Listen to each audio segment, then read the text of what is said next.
Hey kids, you trying to get into Segment City? Well, you really shouldn't, because Segment City is a mature podcast, and listener discretion is advised. I'm just trying to look at... I know I'm in an alleyway. I know how I look, but I got some fireworks for you kids. I got snakes and I got sparklers. That's all I got. Oh, don't give me that.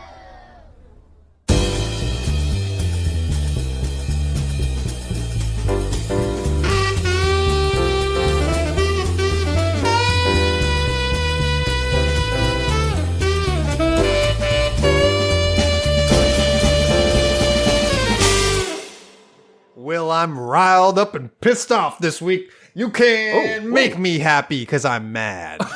I can't make you happy? That's, you can't make me happy because I'm mad. This is gonna be mad. You're coming into this podcast with bad energy. That's right. I'm from the great granite state of New Hampshire. That's where I was raised up. And there's a whole lot of state memorabilia and paraphernalia that has a moose right on there saying New Hampshire. Here's a moose. And I'm pissed off because I've never seen a moose. And I'm not happy about it. And I feel like I deserve to see it. I'm very deserving of seeing a moose. I've seen the same number of moose and unicorns, and my hot take of this week is that moose don't even exist. It's a government plot. Wow. It's a full-blown conspiracy at this point that moose don't even exist. And I don't know to what end. I haven't figured that part out yet. Probably to make me feel bad. Oh, there's multiple things I gotta bring up about this. One, I love that you say deserve to. I deserve. God himself needs. There's a bunch of people out here that don't even deserve to see a moose. He's never seen moose. Yeah. And as you were saying that, of like, oh, there's moose-based things, I went through the same calculus I think you went through, which is how many moose are really in New Hampshire? Is it because I associate it with Maine? Maine definitely has mooses. Well, Canada definitely has mooses. Yeah, I mean, I assume so. I've never seen it. I've never seen a moose either. They're very deadly. I mean, yeah. You don't want to see them. Well, they're not going to charge you, but like, yeah, if you hit it with your car, it's not a good scene. Yeah, don't hit it with your car. It's gigantic. It's like it's a very big animal and aggressive. But it makes me mad because they're so big. And how have I not seen one? It's like I've seen 1,000,001 deer. Deer, I'm over it. I don't even slow the car down at this point if I see a deer. Whatever, deer, okay. Yeah, but a moose, now that'd be something. I'd love to see a deer. And every time I tell somebody that I've never seen a moose, they're like, "Oh, you mean like this?" And they hold up their phone and they show me a picture of a moose they saw, and I get so mad. I get so riled up. It wouldn't be that eventful. You'd just be like, "Oh, there it is." No, all the way over there. Well, at this point, I've built it up so big in my mind that I would freak out. I would freak out to see it. Like, can you believe you start running towards it? My God! At this point, I deserve to ride this moose. I will make it my steed. You could kill so many people with a moose if you could ride on a moose. Listen, tall boy needs a tall steed, all right? That's all I'm saying. We've already established that you would have a giraffe. We've not established this. I'm establishing this now. You'd have a giraffe. Well, being from the great state of New Hampshire, I think I should have a moose. Well, if we're basing it off of, we're not basing it off of personality, it seems, our physical bodies. No. So what would Massachusetts be for me? What is there really a steed Massachusetts? For you? I mean, you had some black bears out in like the western part of the state. That's something you could ride. Yeah, but I bear. associate those more with New Hampshire. That's true. New Hampshire got the monopoly on all the great outdoorsy animals you love and need. No, that's all they have. You could ride on a turkey. Nature. We got those. We got those everywhere. Call me a regular Benjamin Franklin, really pushing for that turkey. Gobble, gobble, ladies.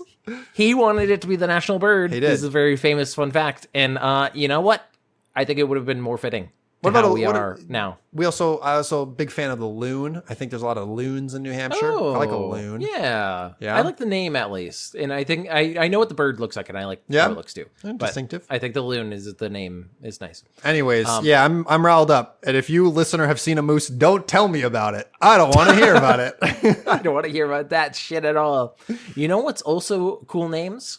Our names. Oh. Hi, I'm Will Kane, Moose Master of mooses, and you are... I'm Theosopakos Moose Misser, because I keep missing these moose. And this is a podcast in which Theo and I dumpster dive our way through the internet. We get those good comedy morsels and we present them to you here in Segment City as segments. And we kind of vied for who would have the intro. I just wanted to bring up a fun little thing that I don't know if I told you, because I did tell you that we went to a bar called Back Bar recently that's here in Boston. Lovely place. It is literally, you can miss it so easily because it is up an alleyway and it's like a nondescript metal door. If you know, you know. If you know, you know. It's a great place. They have weird cocktails. And one of which, I don't know if I told you, was broccoli based. Huh? What? That's a dinner. We got it out of interest. And so we all took a sip of it. And hey Theo, guess what? It was not good. Why would not a good. What kind of cocktail bar is like, I know, I'll make something that nobody likes. Back Bar. That's who. Back Bar. That's who. That's who. It tasted literally like Shrek swamp water. It tasted like when you boil or steam broccoli, and it has like green water at the bottom. Yeah. And it has that bad smell. It tasted like that bad smell of broccoli. Now, why would they do that? Now, why would they do that? That's a good question. And you know what? I don't know. And but we drank it and we got a free drink out of it because because the bartender or the like waiter or whoever came by and was like, "Hey, how are you liking the drink?" to the guy that ordered. And he's like, "Not good. Don't like it." Yeah. So we got a new drink for it. And so it was just sitting in the middle of the table. I took a couple extra swigs of it just to kind of see if I go, let me do you get further into it. Bad. You loosen up. You're bad. getting loose. You're feeling the booze, and you're like, you know what? Maybe I could go for some Shrek swamp water. You know, maybe that's the speed of that. But you know what? That is not our first segment for the day. I just wanted to bring that up. The first segment is a Will's Stupid Thought. That's kind of in the middle of a Will Stupid Thought and a Will Asks. Do you think that they're always going to be 1950s themed restaurants? Like diners, like a retro diner, like all chrome and like the teal countertops and the stainless steel everything. This comes from, I went to a diner in New Hampshire fairly recently that was 1950s themed, and I was like, they just kind of pulled some bullshit from a thrift store, set it up here, and now it's a 50s theme thing. And then I was kind of like, I feel like the 1950s is like the most nostalgic era, even for people who never lived in it. And I had the thought of, is it always going to exist? Or are we going to go to space and then I'm going to get to Mars and there's going to be a Johnny Rockets? Like, is there we're going to go to Venus next? Yeah. I don't know. It's nostalgia for simpler times. This is a simpler times thing. It's like a thing. It's also just kind of a fun, like, wow, hamburgers and French fries with a milkshake. That sure is a nutritious and delicious meal. Think no further. Yeah. I guess, it is the idea of milkshakes and malt shops and things like that. That's a part of it. Earlier nostalgic times, that's simpler. I feel like there's also just, like, other eras have things that are negative about them.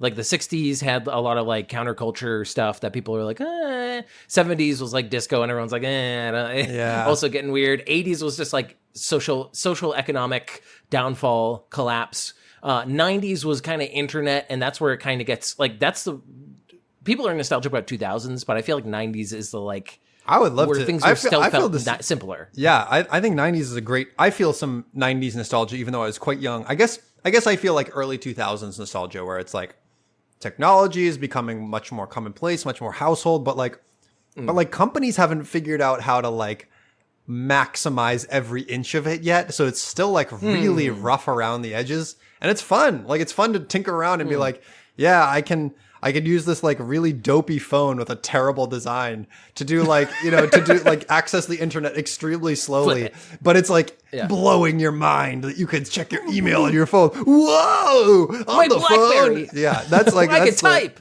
I can type, right.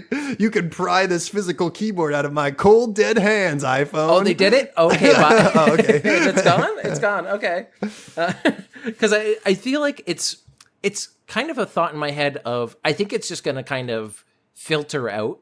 But then I had the thought of like, if you go for long enough, nobody living is going to have that nostalgia Right. for the 50s, True. but the It's true. aesthetic is going to still, because like as we've seen with 2000 stuff, things come kind of loop in terms of like pants. I feel like people usually use as the example of like loose jeans, skinny jeans, loose jeans, skinny jeans. Is it similar with eras though? I don't know. But I if think it is. also there's something about now it's just nostalgia for what a diner is. It's less about the 50s and it's more just about the diner vibe. I was thinking about the this concept. I was thinking about this because I have nostalgia for drive-in movies when, objectively speaking, a drive-in movie is one of the worst ways you can spend money. It's unbelievable how bad it is. Get it on the radio. Get it on the audio. Okay, so the process is you go in your car and you sit in a field with a bunch of people who have like loudmouth kids and they're all like running around and causing mayhem. Then you got to sit in your car, which objectively no one likes sitting in the car. But in this scenario, you're like, actually, I'm super down to sit in the car to watch a movie that's, we have to wait for the user experience is we have to wait for the sun to go down. What are we doing? What are we doing? Nature is involved in this. I can't believe it. We're going to wait for the sun to go down. It is. Then you got to turn on your car to the radio station. It never really works, right? It never really works. So at best, you're catching like a little bit of crackle and pop in there. That's something pretty nice. Right. Hey, Superman! Oh, what a good... Then, during the movie, like the kids who are running around before the movie starts, they don't stop running around. They're still running around the whole movie. They're doing cartwheels, in fact. They've gotten their flashlights now, and it's very distracting. But you know what? At the end of the day, I love a drive-in movie. I'm all about the drive-in movie. Come on, it's the best. Also, there's mosquitoes flying in your car. I forgot to mention that. Just you punctuating it's the best, but also some more bad things. I thought about more. I love it. I saw the Goonies at the drive-in. Oh, the best. That was the best. Oh, that's actually really good. Yeah, I could see seeing old movies, especially. I've only been to like 1 or 2 drive-ins ever, and they had 2 screens set up, so that was also fun. Of like, if you're getting bored of one movie, you could just kind of switch to the other. Wait, they had 2 screens? What are you talking about? They had 2 screens. The one that I went to. There's more than one drive-in in the U.S. This is. But the idea of being like, we're prepared for you as a business model to not like what we're showing you, so we're going to prepare a backup. It was just one big field, and they had 2 screens that were at like right angles to each other, like they're kind of apart. But it was and they'd still show like, the movie at the same time. You could look at it. Yeah, because you can't hear the audio unless you get the radio station. And they had 2. That's insane. That's insane to me. Being like, you actually get an option because we think you're not going to like one of the things we show you. This is insane. You either sign up to go or you don't. If you don't like the movie, don't show up. This shows how far in the past drive-ins are that you can't even imagine the barest innovation. The concept of having 2 screens. Listen, if you don't you're like the it, people in Back to the Future when they're like, you have 2 TVs? What are you, rich? Like, what is this? If you don't like it, stay home and listen to the Joop Jop on the radio, and that'll be your evening, all right? You don't have to be here. You paid a nickel to be here. You watch the movie. There's this hip new guy here. I think his name is Elvis Presley. And he's on the radio, and his legs are really going. His hips are swaying. It's too much. It's driving the ladies too crazy. Mm-hmm. Even I'm starting to get a boner from it. Anyway, that was just my little stupid thought. But hopefully your next segment is going to be in the present or future. Oh, it is both in the present and the future. Well, what? What does that mean? Whoa. The future is now. The future is now because General Mills brings the magic of Universal Pictures' Wicked for Good to kitchens with Glinda and Elphaba-inspired cookies, cereal, cupcakes, and cake pops. Of course, I'm down in the trough. I'm in the slop. I'm in the muck, baby. This is PR Newswire. We're clicking through to generalmills.com to find out what the... Listen, we're talking about Wicked again? Didn't we just do this? What? We're done. The Emmys are done. We did this already. We're going to do it again? What? One thing from that title that I really liked, or I was very confused by, is the phrase "for good." It's going to be in your house for good. For good. If I know anything about any kind of these types of things, that you could literally like have a time capsule that was just based on what franchise was on Pop-Tarts at any given moment. Right. So the concept of like, well, we've gotten to 2060 and Wicked is still on these Pop-Tarts. They've continued the brand deal. It's for good. By God, In we're on perpetuity. Wicked 63. How did this happen again? What did we do? Betty Crocker, Pillsbury, and the new Wicked cereal debut popular products to build fan excitement ahead of the epic conclusion of the global cinematic phenomenon. Universal Pictures Wicked for Good arriving in theaters on November 21st, 2025. They're starting the marketing that's coming up early. They're starting it early. It's not early enough because I forgot that they had part 2. I didn't watch the first part, but I've seen watch the play, first part, so. and then you'll be like, "Oh, they didn't finish that. They didn't finish that one." You ever watch a Spider-Man Across the Spider-Verse and you say, "Oh, they didn't finish that one." I was thinking about that just because that's the last cliffhanger that I was actually surprised by. Where I was like, "You're ending the movie now? Now?" Nani? I do remember watching that movie and then it being a cliffhanger, and then I looked at my watch and I was like, "Well, I have been sitting here for 2.5 hours, so that makes But you didn't feel it. It was a good movie. Makes a lot of sense. I know I didn't feel it at all. I had to look at my watch. Enough about this press release. Let's talk Across the Spider-Verse. Listen, we're only 1 second away from mentioning Bonesaw at any given moment. Will never forget that this podcast lives on a house, and on the rock, the Atlas that is holding it up is Bonesaw. All right, he's shouldering the burden. And what's holding up Bonesaw is Macho Man Randy Savage, the spirit of right. Macho Man Randy Savage. Right. Love him. Amen. The brother. cream rises.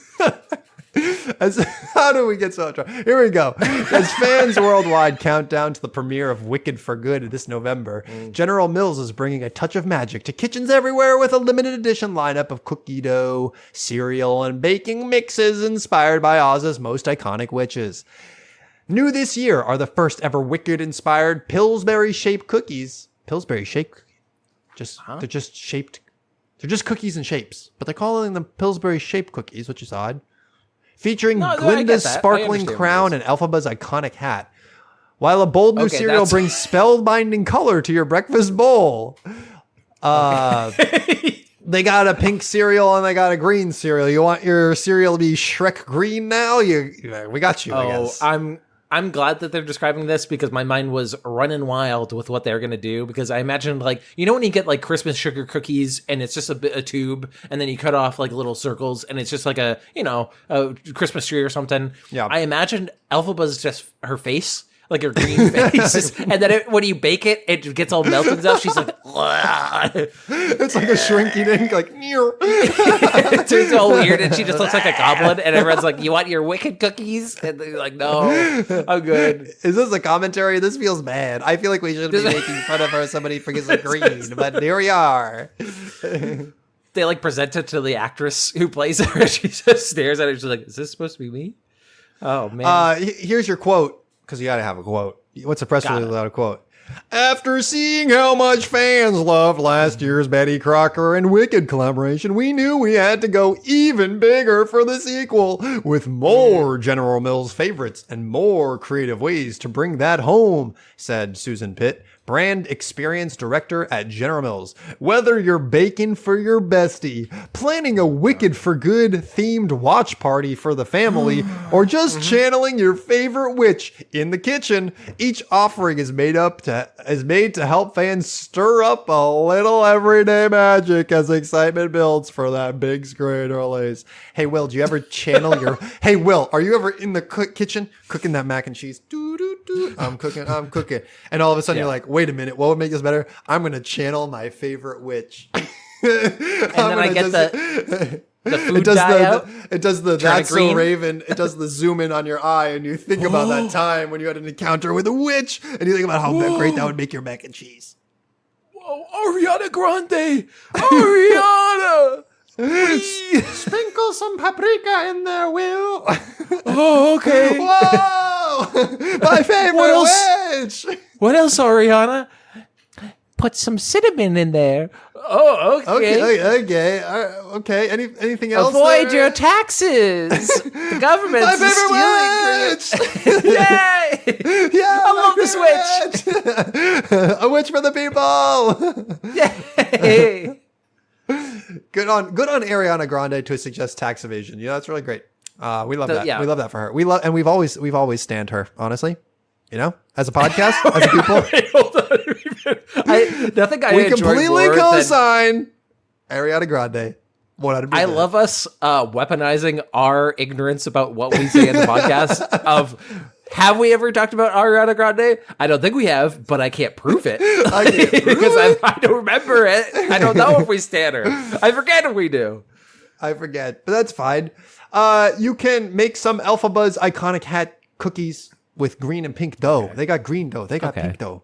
$7. Okay. It's fine. It says the price on it? I didn't expect that. $7. Favorites like cinnamon rolls and flaky crescent dough receive a packaging glow up. And suggestions for wickedly easy recipe shortcuts on the can for 4 special varieties. Biscuit grains, flaky layers of butter tasting, crescent roll grains, butter flake crescent dough sheets and grains, cinnamon rolls. I like that they're like, what we got to do? We got this can for you. Mm-hmm. But actually, we know that you still need a shortcut because the can because you're isn't the one. Isn't the one. The can so, is super easy. Yeah, so we need to actually put more shortcuts on there. It's like a big fat wand that you can pop. It'll explode. I like that idea on all products. I like a Zim. You open up a package of toilet paper and they're like, but have you considered investing in a plunger? Because maybe there's more here than you're thinking about. There's a little bit more to this story. I don't know if cinnamon rolls and croissants are necessarily going to go with the... Because I imagine that it has quotes from all your favorite characters. And like from Glinda is on the cinnamon rolls, it's like, are you sure you should be having that? Don't you want to be popular? Only skinny girls are popular. The ones that don't eat cinnamon rolls. All right, Glinda. I know you said that. All right, here's some... I get the message. Here's some cereal stuff. Oh. This new cereal is ready to pop, sparkle, and defy not only gravity, but also your breakfast expectations. There's a taste of pure magic in every bite. These limited edition flavors include Glinda Good Berry. The good witch of the breakfast bowl has arrived. After you've tasted this dazzling strawberry pink delight, your breakfast choices will be changed for good. And Elphaba Caramel Apple. This cereal packs a wicked crunch, bringing a delicious caramel apple flavor and Elphaba's signature green to your breakfast table. You interested? Can I interest you? I would fuck those up. I'm going to be honest. I would fuck those up so bad. I would eat them. I would absolutely eat them, but yeah. I think we have to put some goddamn respect on the Applejack mascots right now because they're just stealing this. They're just stealing this fucking this lunch because now, here I come. I am cinnamon is actually my man. Okay, the Jamaican cinnamon stick. That's what I was wondering. My guy, all right, because that is the commercials from the 2000s. I don't know if they've updated it because they went. Yeesh. We shouldn't. Is it a little culturally insensitive? Maybe. Do I go around saying, here I come, I am cinnamon? Absolutely. Of course I do. How could I not? It's imprinted in my brain. Oh yeah, they changed these boys up. Did they change them up? Did they tone them down? Boy. Did they tone them down? Yeah, Applejack's what are doing? So hard. Applejack's I'm gonna send you a mascot. No, I'll just send you a picture. It's so bad.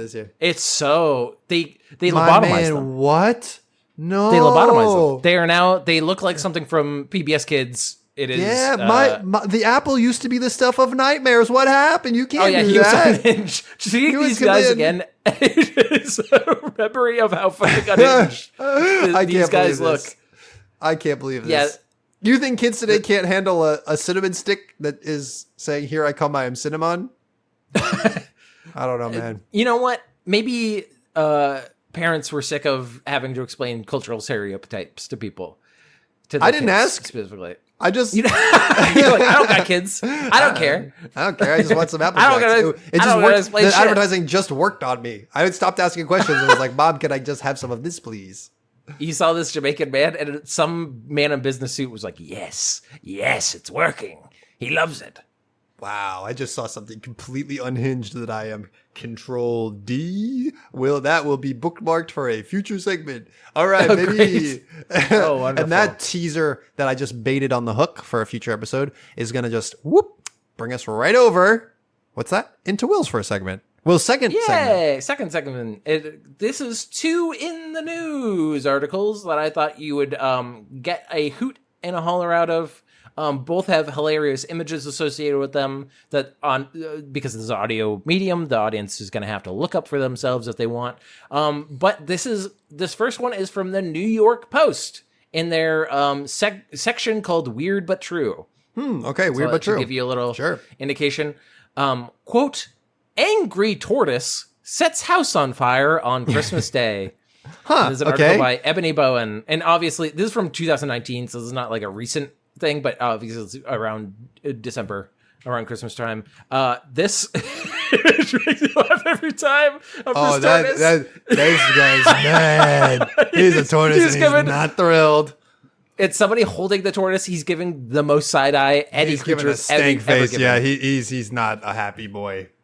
So let's get into it. An angry British tortoise managed to set his house on fire on Christmas Day and didn't look thrilled when firefighters extinguished the blaze and saved his shell, according to officials. I like that.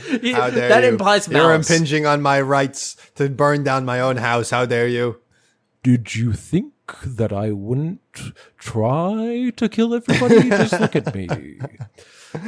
I'll outlive all you motherfuckers. I'm gonna make sure of it. The 45-year-old reptile was home alone in Essex on Wednesday afternoon when he knocked over a heat lamp, setting his bedding alight, the Essex County and Fire and Rescue Service said. A neighbor heard a smoke alarm and alerted authorities, and firefighters responded to find one room in the house ablaze and the rest of the property filled with smoke, officials said. Crews managed to extinguish the fire and found the surly, soot-covered tortoise inside, like a little dragon's egg. The fire department. My stash of weed. What happened? Oh, I'm so baked right now. I got set on fire and I hotboxed the entire time. Whoa. The fire department shared an image on Facebook of the tortoise who appeared to be giving someone serious stink eye despite his lucky escape. Quote, this 45-year-old tortoise might look angry, but it's his lucky day. After he set his bedding alight, his neighbor heard the smoke alarms and called us, the fire service wrote. Our on-call crews left their families to go extinguish the fire and gave him a very Merry Christmas. Like he celebrates this holiday. He's great, my holiday's saved. Also, tortoise, have you ever heard of Jesus Christ? Let me tell you quite a story. I believe in Satan, and that's why I set this place on fire. Firefighter Gary Wayne said the fire showed how important it is to have smoke alarms on every floor of your home. Quote, this tortoise has had a very lucky Christmas day. He is 45 years young and will now hopefully continue to live a long and happy life thanks to working smoke alarms, said Wayne, a watch manager of the Great Dunmow fire station, in a release. Responding to a Facebook post, one person asked if the neighbor who raised the alarm was another tortoise. Quote, don't be silly, Sandra. It would take too long for a tortoise to get to the phone. Sandra, don't be an idiot, you incompetent Sandra, donkey. you fucking moron. I can't believe you'd even suggest it. So that's the end of that article. It's just about a tortoise set on fire. The image is really the best part of it. This next one, it has everything, and I know you're going to be thrilled. Tell me, please. So this is from AP News. This is from, when was it? May 23rd, 2025. So more recent. And there's an article by Dave Scretta. Hot diggity dog! Wienermobiles put on riveting race in Wienie 500 at Indianapolis Motor Speedway. And now we're going to send you the image of it. I didn't know I was a fan until this very moment, but the Wienie 500 is my new personality. Wow, oh my God, look at those Wienermobiles. That's incredible. Absolutely incredible, these Wienermobiles. Oh my God. Okay, so this is a weird article. I'm going to say outright of... It took me a couple reads to because they start off on a weird note. So Will, I gotta just first note looking at this image. Okay, there are it is the Indianapolis so many crowds Motor Dome. This place is fully packed. This place is filled to the brim with cheering fans. When there are I count 5 pictures, at least five Wienermobiles that are about to set off for this race. I think this is hilarious that this whole city was like, well, there's a big Wiener race. We got to show up for it. Theo, would you not go? I would 100% go. Are you kidding me? 100, yeah. I would. It doesn't matter. Name your price. I'll be there. I'll take a flight. Okay, so here's the article. Gives the Borg Wiener Trophy at Indianapolis Motor Speedway to the Wienermobile, affectionately known as Slaw Dog. That's a weird sentence. Slaw Dog? I guess this guy he didn't say they gave it to him. He says give it to him. So I guess he has a dog in the race. All right. So in a down-to-the-wire race among the 6 iconic Wienermobiles that serve as goodwill ambassadors for Oscar Meyer, the hot dog on wheels represented the Southeast, proved to be the big dog on Carb Day, ahead of Sunday's running on the Indianapolis 500. And yeah, you better grip your ass because it's going to have so many hot dog jokes. Clench your cheeks. It made a dramatic pass of the Wienermobile repping Chicago at the finish line to win the inaugural Wienie 500 on Friday. So this is the first time they're doing it. The Wienie 500 is so good. It's really good. The margin was about half a bun. Quote, is that close? That's close. Quote, you are standing in a moment in hot dog history right now. Sarah Oni, who is co-piloting the Wienermobile, because you don't think about the fact that they have co-pilots, like they're fucking 747s. They're like rally cars. They got to have the co-pilot. Yeah, co-piloting the Wienermobile representing New York, with Colin Wolfe, told the Associated Press, quote, this is the first ever time we had honestly had all 6 Wienermobiles together, and especially at the Indianapolis Motor Speedway. You don't know how busy these guys are. It's impossible to get them in the same place. Going across the country. It's easier to get Kevin Hart and The Rock in the same room at the same time than all these Wienermobiles. That you couldn't believe it. These guys are so busy. And you know what? These Wienermobiles somehow have double the charisma of those guys. And they're very charismatic. So that's insane. Now, would you watch a Fast and the Furious movie that it starred the Wienermobile? Hell yeah, you would. Yes. Absolutely you would. Oh, yes, I would. If it featured at least, even in the cameo, even if they pass one and somebody says, like, hey, that's a way, hey. Oh, like Vin Diesel goes, I'm hungry now. Like, that would be great. I would love that. It was the definition of a wiener take all race too. Hey, I gotta do it. You gotta do it to him. Stupid. The driver and co-pilot of the number 3 dog, who managed to roast the rest of the Wienermobiles on a cool sunny afternoon, got to stick around for the 109th running of the Indianapolis 500. The Wienermobiles have been around since 1936 as a promotional vehicle for Oscar Meyer, which I did not know. That is a long ass 1936. When did they? If you asked me, I would have said 1970 something. Like, okay, hold on. This warps my perception.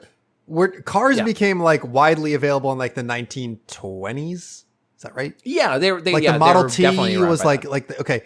So that means like 10 years after cars, they were like, I know what the world needs. It's more wiener in the car. Yeah, there we go. Yeah. There we go. Hopefully the Great Depression is not going to mess with the wiener dog. That means that, okay, so we just passed, so like 1920s to 1936, like roughly 15 years. We just passed about the 15-year mark on the iPhone. So when am I getting the wiener iPhone? When's that happening? Because I deserve that. Oh, well, I don't know if they would call it the wiener iPhone because I feel like... Why? What's the problem? I don't see the problem. The Wienermobiles have, not to be confused with Louis Meyer, the first 3-time winner of the Indy 500. They travel around the country logging about 20,000 miles annually, though none were probably as important to the hot doggers on board as the 5 miles they drove on Friday. Oni and Wolf jumped into the lead when the green flag flew on the historic yard of bricks, and the 6 Wienermobiles slowly picked up speed until they reached about 65 miles per hour. That's pretty good. That is good, but it's also not that fast. Okay, but if you in 1936, if you saw a car going 65 miles an hour, you'd be like, by gee willikers, that thing's going straight to the moon. I don't know if that's how the technology worked, that they they immediately hit the cap on I think that's how it works. They came out with they nailed it in one. They have not changed the design since 1936. I haven't done any engines research. Haven't gotten better. Yeah. They were right in each other's grills down the backstretch and swapped the lead among themselves several times until the second of two laps when the number 4 dog led the field out of turn 2. That's when smoke began to pour from its rear, and that dog was cooked. No, please. We only have 6 of these beauties. Please. We're destroying them for what? For what? For vanity? A stunt? The Wienermobile, wearing number 1, assumed the lead of the field, headed on to the front stretch, and a crowd of nearly 80,000 fans, sorry. That was off by 0. 80,000 fans who had just watched the final practice for the 109th running of the Indianapolis 500 was standing and cheering. That's when the Wienermobile from the southeast, which had doggedly hung around the lead for most of the race, made its big move. It passed the Wienermobile, repping Chicago just in time to relish in the sweet taste of victory. Oh, yeah. It might have been the fastest Wieners had gone since Joey Chestnut's heyday on Coney Island. Quote, "The Indy 500 marks the unofficial kickoff of summer and the start of hot dog season," said Kelsey Rice, brand communications director of Chicago-based Oscar Meyer.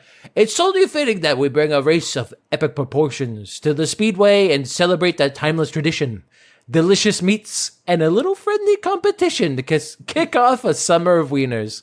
You know, Theo, if I had a nickel for every time I've had a summer of wieners. Summer of wieners, baby. Summer of wieners, baby. And that is the end of that article. That is perfectly timed article, by the way. Got out super quick. Gave me all the deets. Summer wieners, in and out. Yeah, but hopefully your next segment's going to give me all the deets. It's going to give you the deets because this is a Wikipedia historian, but it's coming to us from thegrunge.com, but I'm co-opting the name of the segment. The Grunge? Thegrunge.com. Wow. That's right. Grunge.com. This is an article titled "The Buenos Aires Bank Heist of 2006," which is not that long ago, not 20 years ago. 2006, modern technology. We had video cameras. We had so many things. And yet an honest-to-God bank heist occurred in 2006 in Buenos Aires. So here we are. I'm going to just get right into it. Okay. In 2006, a unit of highly trained Argentine special forces made their way into a bank near Buenos Aires. Armed assailants had forced their way into the building and taken nearly 24 innocent people as hostages for hours. And then things went quiet. By 7 p.m., the authorities that had surrounded the financial institution refused to wait any longer and ordered their men to enter the premises. Within, the police found the hostages safe and sound, if slightly rattled, but there was no sign of the masked criminals. Instead, law enforcement discovered a row of toy guns and a handwritten message that said, "In a neighborhood full of rich people, without weapons or grudges, it's just money, not love." I don't really know how that translates, but it's a little cryptic message for you. And then on the bottom it said, "Got you." Got you. Also missing was an enormous sum of money worth between $10 and $25 million. Ooh. It's a pretty good haul, all things told. Have you ever seen the movie Inside Job with Denzel Washington and what's the guy, the British guy? There's a British guy that's in it that was in Children of Men. I forget the actor's name. But it's a really good movie and it's basically this plot. What is also basically this plot, I think, is the Netflix series Money Heist, which is translated differently from Spanish, but it was effectively based on this exact thing. Okay, interesting. Yeah. So here's a little background. In 2001, terrible banking practices and political decisions led to one of the worst, if not the worst, financial crises to ever occur in Argentina. Almost overnight, the wealth of the people from all walks of life was nearly wiped out. So the citizenry grew to hate both the banks and those in power at the time. Historian Felipe Pigna explained to the AFP news agency, there was a strong sense of orphanhood, distrust of institutions, the state, and the banks. As people took to the streets, they cried out, "Thieves! Thieves! Give back the savings!" That was pretty good. Yeah. Give back the savings. Thieves! Sebastian Garcia Bolster, one of the masterminds behind the Buenos Aires heist, was deeply affected by the crisis as well as he was his main motivation for participating in the criminal activity. In an interview with Josh Dean for his book, The Great Buenos Aires Bank Heist, Bolster said, "I watched my father working all my life, and I saw how the bank stole his money. Well, I went to get it back." Wow, this is pretty good line. this is very Robin Hood. It's very. It is. I don't know if they're like planning to redistribute it, but he was basically like, they fucked me, so I'm gonna go get it back. No, but it is a very because most crimes are based off of poor conditions, like people who are in desperate situations. But this has an interesting like. No, I'm justified in this. Like from the get go, they're like these people are fuckers. Like they're stealing our money. Right. Interesting. The man who started it all, Fernando Araujo, wanted to avoid the circumstances that occurred during the disaster at another bank heist, which ended in a gunfight. And the police actually, I read a little more into this. The police actually they basically opened fired and they got one of the bank robbers, but they also like killed a bunch of innocent people. Yeah. That's bad. Yeah. So it's really not good. But he basically saw that and was like, okay, I don't want that to happen. So he came up with an audacious plan to tunnel underneath the bank and escaped without any violence committed. He then enlisted his good friend, engineer Sebastian Garcia Bolster, to help, and the two major masterminds behind the operation spent 2 years to prepare. The two could not carry out the complicated feat all on their own, especially since neither of them had any criminal experience prior to the heist. Therefore, Araujo also recruited several professional thieves, including Ruben Alberto de la Torre, Luis Mario Vitele Serianes, and Julian, this is quite the name, Vaio Chaviria, and two other men simply known as Doc and Luis the Uruguayan. I like Whoa, Luis the Uruguayan. I would love to be called Doc. That's Doc. my like. That's such because it's classic. All we gotta do is get it out of there, 88 miles an hour, and boom, we're gone. Marty, we just need to tunnel beneath the bank, and then we can get enough uranium to pay. While all of them had vital roles to play, Vitet was especially important not only because of his vast experience, but even more so since he had the funds to finance the entire operation with a massive $100,000 investment. This is actually interesting to me because I'm like, so this guy prepared to do a big crime, and he was able to seek out the help of seasoned criminals. So he actually was prepared. He was not a moron. Like, he was like, I need someone who is, he was like, I have never done this. I have an idea. I'm going to go seek people who have experience doing crime.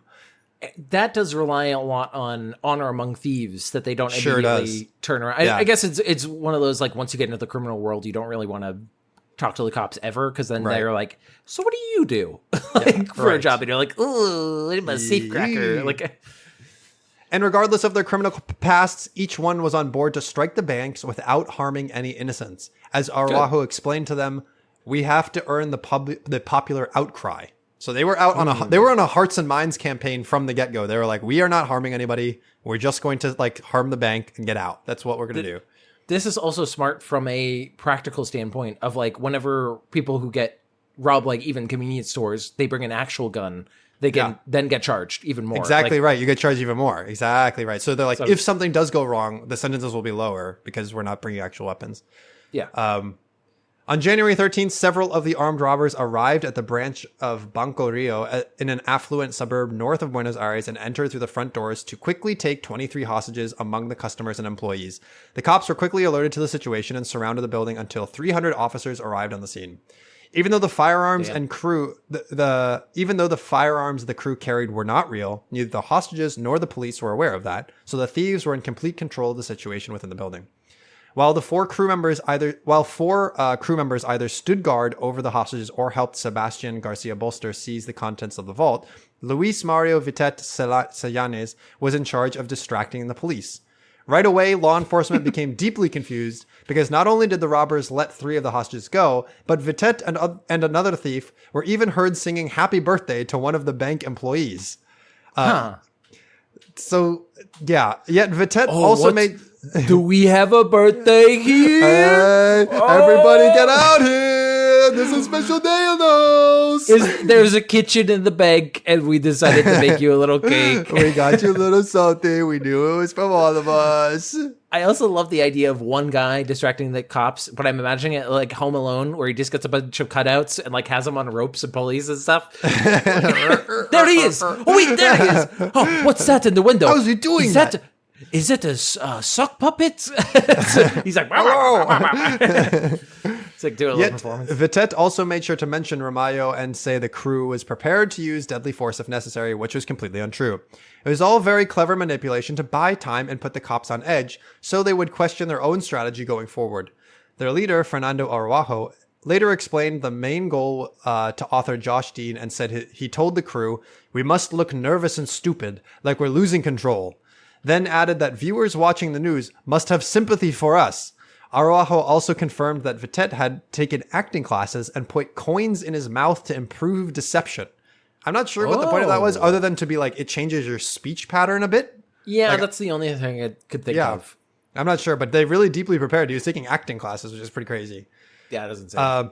Luis Mario Vitet, while still under the guise of Walter, apparently he told the cops he was Walter, continued to act strangely from the perspective of the negotiators as he now demanded a large order of pizzas and sodas in exchange for 4 of the hostages. So he was like, all right, well, we first let 3 go, but if we get some pizzas in here, I can let another 4 go. But this was literally all just a ploy because their exit plan was never to exit back through the main entranceway. They were always going to disappear out the back. Yeah. While the crew upstairs kept the police preoccupied, the thief, known simply as Doc, helped Sebastian Garcia Bolster get through the wall in the basement. The engineer then went to work smashing open as many safety deposit boxes as possible. To complete the task, Bolster constructed a device he called the power cannon, which was basically a jackhammer strong enough to break the locks and could be separated into parts, then reassembled. So it was like a disassembled jackhammer that he could carry in a bag, assemble it, and just go and open up everything. That's cool as shit. Yeah. So they distracted the police for 2 hours, and once the 2 hours were up, the thieves gathered all the precious goods and used a raft to transport through the subterranean tunnels.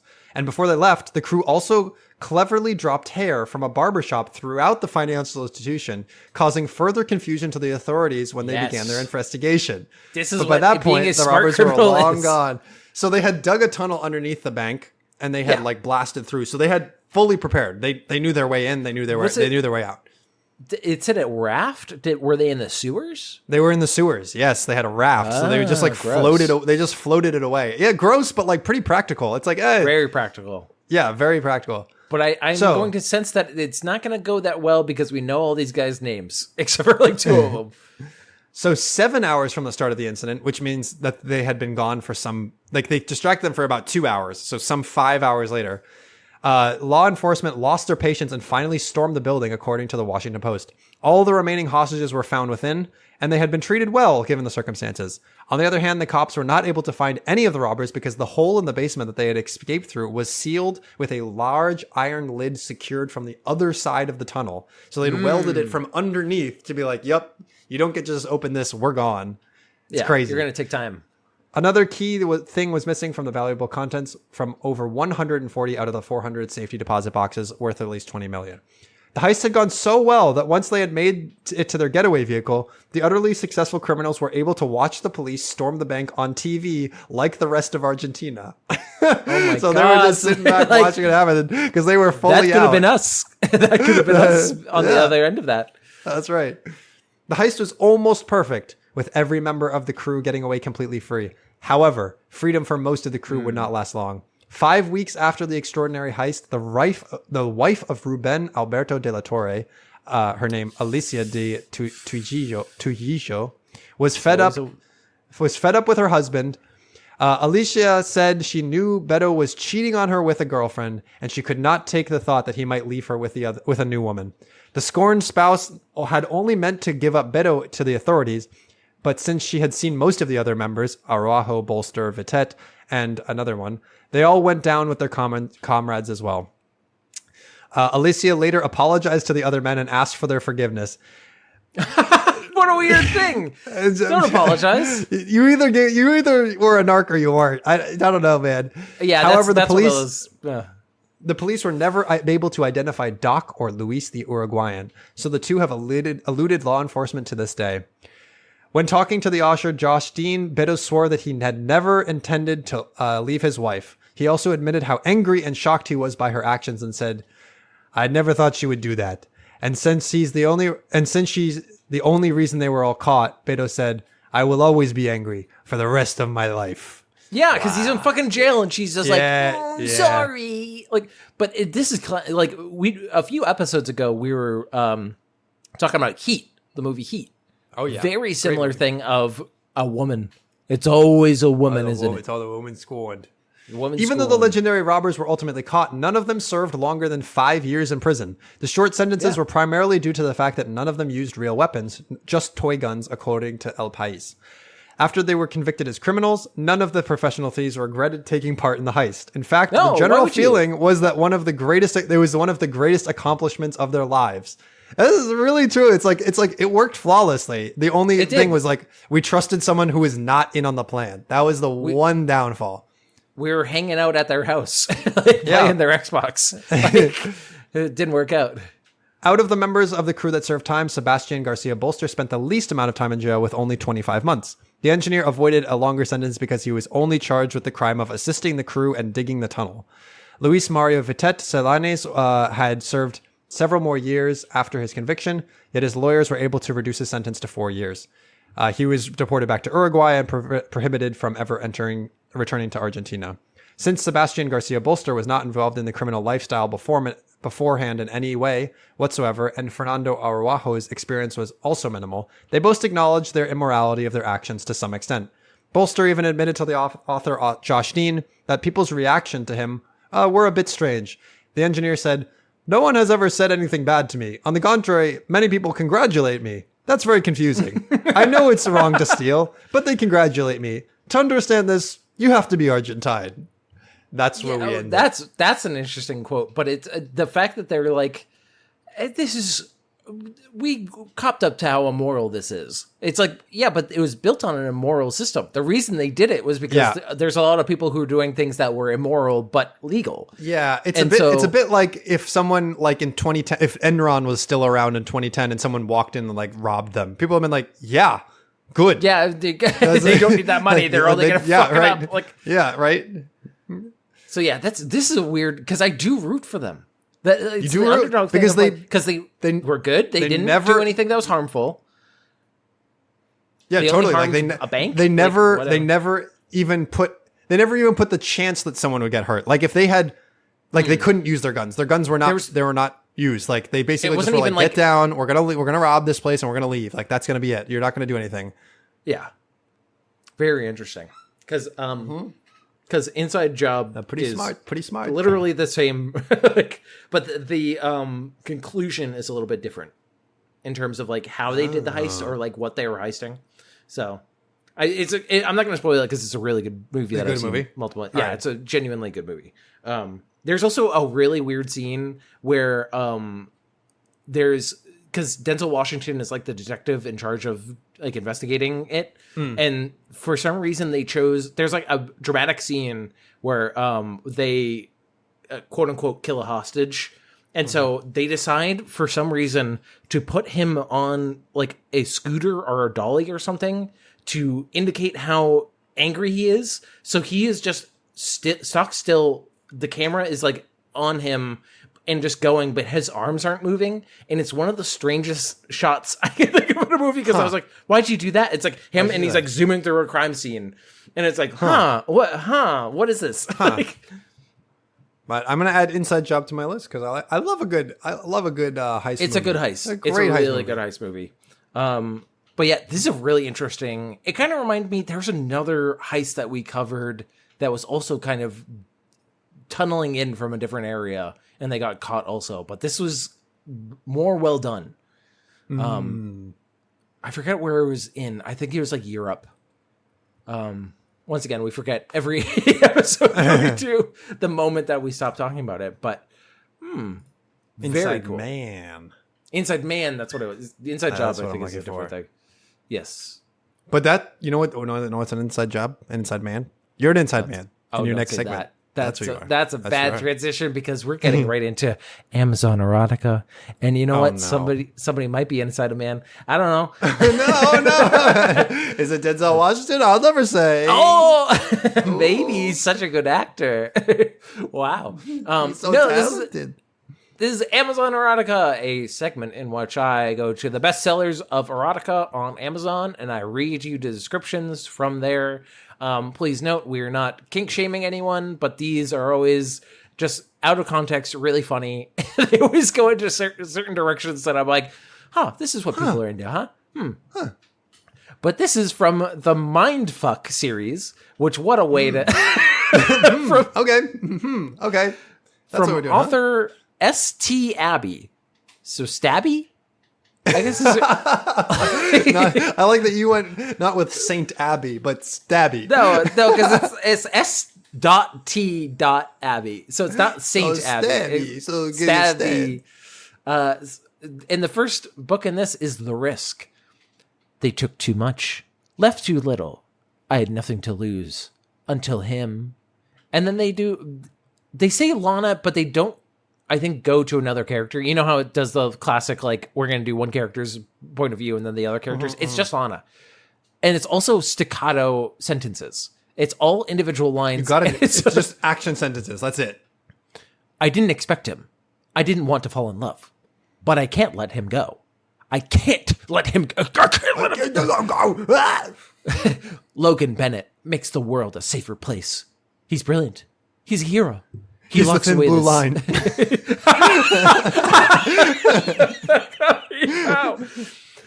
He locks away the sick and depraved. But while he's saving lives, I'm taking them, collecting the debts that are owed to me. I love when it just takes a sharp turn. Collecting the debts that are owed to me. 10 years ago, they took from me. They left me for dead. They should have made sure I stayed dead. Now I'm taking from them, brother.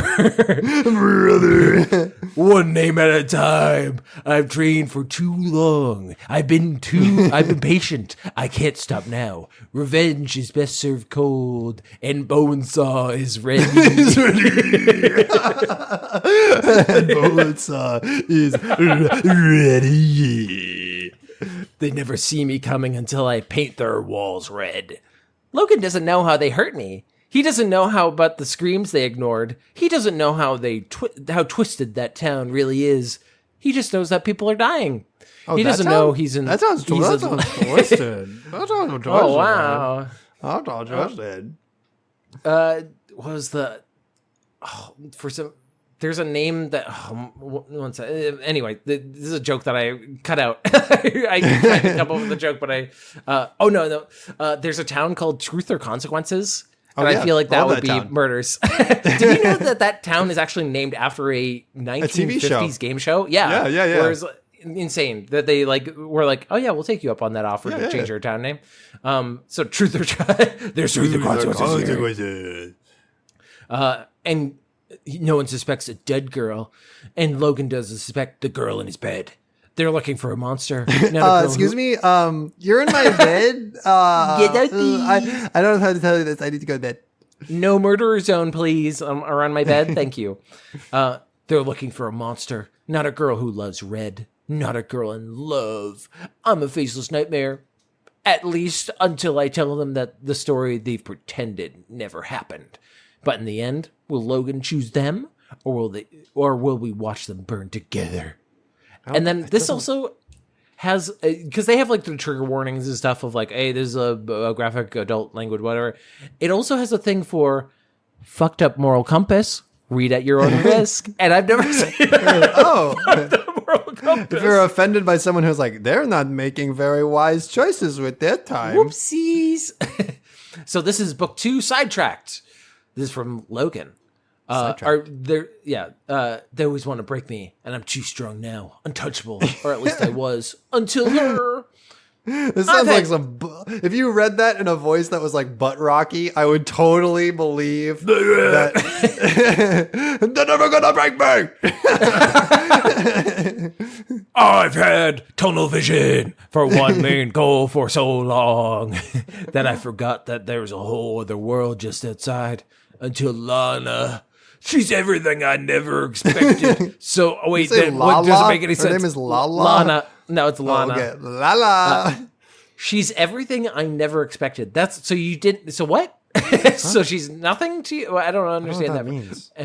And I love the fact that I can never guess her every move or reaction. So she's unpredictable. It's part of the reason I keep falling. But I also know she shuts me out, hides things from me that she feels she can't share. One day, I hope she trusts me enough to share. Oh, you did murders? Oh, fuck. Oh, I wish you hadn't said that. Oh, no. Fuck. I wish you hadn't told me that. It isn't until my job puts her at risk until I realize how fierce she is. But it doesn't stop me from doing all I can to protect her. I should walk away to protect her better, but I can't. Instead, I'm forced to find other ways to keep her safe. I just hope it's enough. Though she is fierce, she's still fragile, right? That's misogyny, my friend. She's murdered 12 people. She's killing people, so I don't know if she needs protection. Yeah. So let's get through the last 2 books in this. Scarlet Angel is the 3rd book. To kill a monster, you have to be twice as monstrous. That's not a phrase. Hey, sure. That's not to kill a monster. You have to be twice as monstrous. I'm looking for Jeffrey Dahmer, so I got to eat so many dudes. He's twice the amount that he does. What's that expression about killing a bird? You know, you kill a bird. You got to become 2 birds. You got to become 2 birds to kill a bird. Is that the expression? Got to kill Bradley. Is that what it is? Is that anything? To love a monster, you have to share your soul. Logan Bennett makes me want to have a future not tainted by the constant hunger for revenge. Doesn't mean I can stop. Doesn't mean I want to stop. It just means I want more. One day. But how do you make a good man love the monster inside you without stripping his soul away as well? He is all the best parts of me right now and resurrecting bits of my heart I forgot could even exist. He makes me feel something other than cold. He makes me feel warm. It's that sauna he keeps bringing me into. I can barely breathe in there. He also thinks I'm weak and fragile. I think it's misogyny, but I don't know. Sometimes something I laugh about to myself while secretly soaking in all his protectiveness and concern. It's a Yoda laugh. It's a little squeaky laugh. Protection from Rocky. If anyone touches him, harms him, or even threatens him, then they should probably run because his girlfriend is a little bit crazy. They just don't know crazy. Oh, just a little crazy. Just a little bit crazy. And this is the last one I'm going to go over. All the lies. Not just some of the lies. All the lies. Oh, I'm glad they've consolidated it to 1 book. I'd love to learn. To understand the monsters in this world, you have to get inside their heads. It's a dangerous place to be, especially when you start to empathize and lose your own sense of morality. But that's never happened to me. I've never felt conflict at any case. Right is right and wrong is wrong. It's simple, black and white. And there's no such thing as a gray area. None. Never. There's never been a gray area ever. That's interesting. That's all those wars in the world. I have no conflict about it. I'm happy we were in Vietnam. Yeah, that seems great. Black and white. That war. But fuck this case. I don't even know what side I'm on anymore. So much about that gray area. I don't understand how this town could continue to function without breaking under the weight of all the lives they've spun and lived. Every time I find a shard of truth, my gut twists, my heart breaks faster, and I hate this place a little more. Every time I think I've heard the worst, another truth is dug up from the ashes of the burning lies. Worst of all, another one. More lies. Worst of all, I don't even know who to trust anymore. My head is all messed up.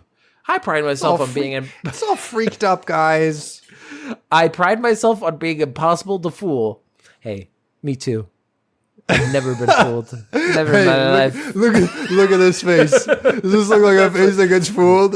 Is this the face of a fool? I don't think so.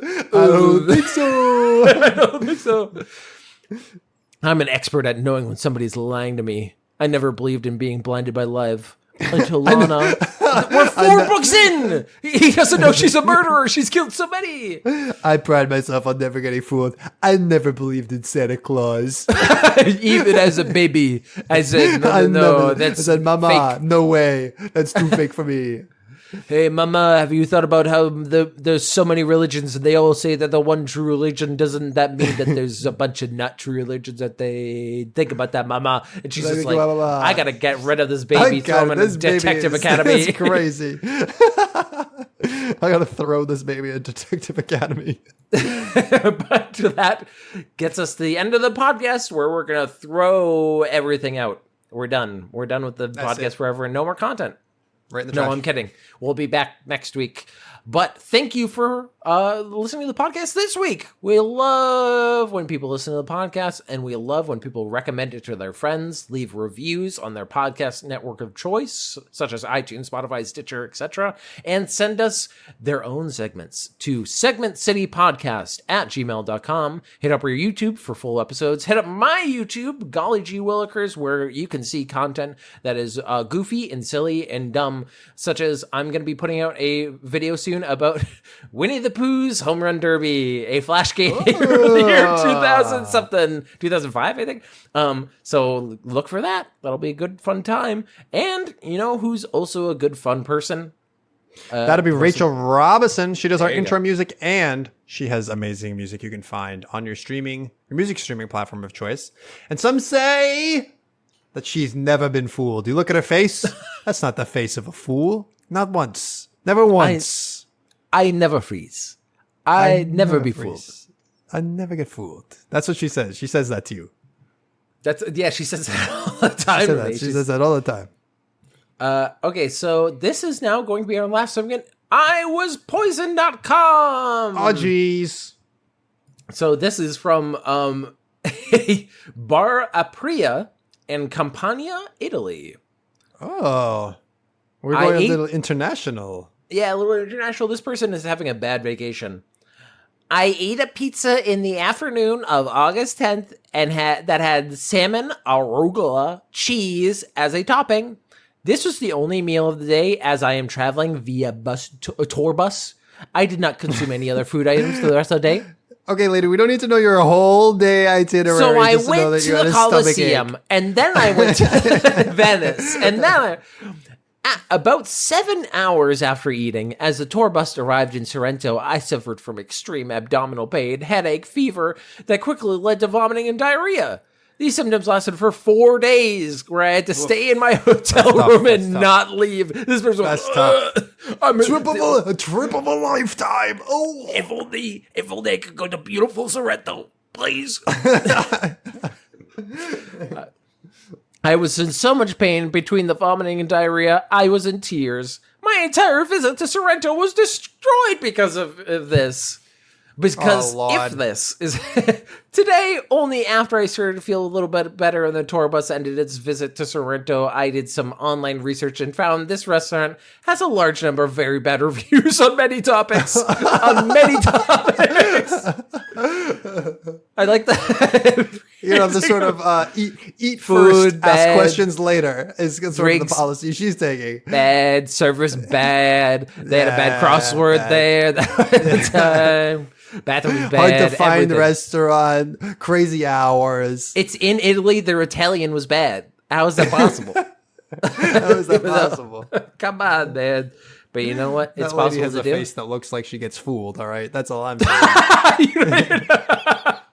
That's called an American face. Thank you very Don't much. Idiot. Get donkeyed, idiot, says Shrek. All right, that's the end of the podcast. Sorry, that was a weird end. All right, bye.